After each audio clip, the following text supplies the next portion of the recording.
Frank, when the Texas grid failed during the ice storm a couple of years ago, you remember that? I do. It was reported that they were 4.5 minutes away from a total collapse of the grid in that area. How has it been that our country and all has allowed this to become so antiquated? Our grid is antiquated. It is, you know, when I was a kid, you know, they were running electric wires, but before that, your parents, they started running electrical wires, but that grid has not really been updated to withstand an EMP bomb.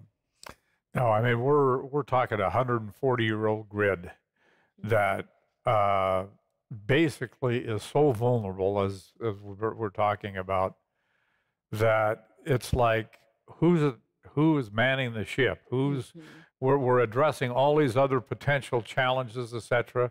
And this is probably the most volatile and vulnerable part of our society today is the grid. Because as you mentioned, if that goes down, you know, virtually everything goes down.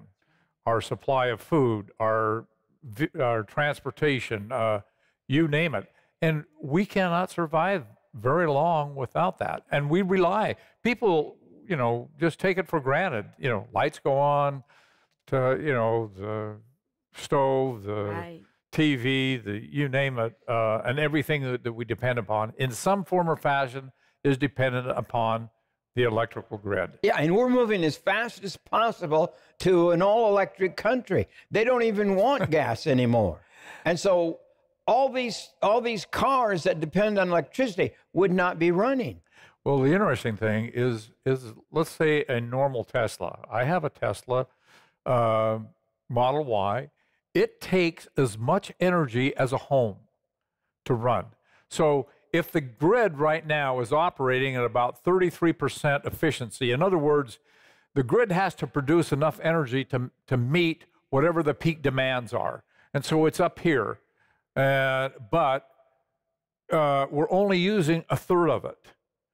And so what are the options? You either have to store that energy because once it's produced, it's gone. Unless you can store it somewhere and use it on demand, or you've got to build new infrastructure and sources of creating energy. And nobody's willing to foot the bill to do that. Right. Wow. That's exactly right. You have been developing Lion Energy products for many, many years, and I have them in my home. And how does having a fuelless generator and other solar devices help if we have a physical or cyber attack and it hits our grid?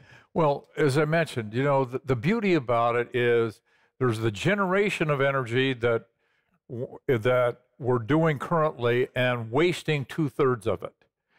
And so as we're talking, whether it be California or others that are saying by 2030, you know, you can't, well, even right now, they're mandating you can't use gas-powered tools. And so now it'll be all convert to energy or to electrical vehicles. And so how can, if they can't even support right now, they're having rolling blackouts, you have one electrical car, how about 2 electrical cars per family? Now you've tripled the consumption demand on the grid. It won't support it. They're already saying you can't charge your cars, you know. So Wow. when it, and that's just a small percentage. During a low power time. Right.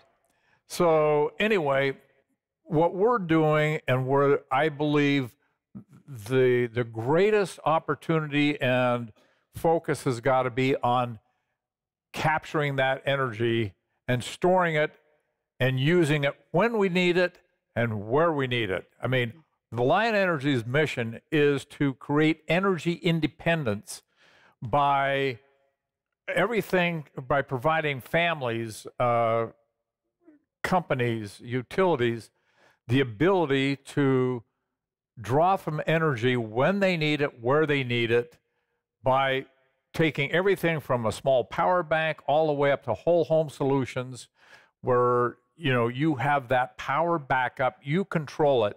You're not controlled by plugging something into the wall. You control it because you have it, and we're doing it right now. I mean, we have contracts with major corporations. We're doing a whole city energy backup with containers of battery backup.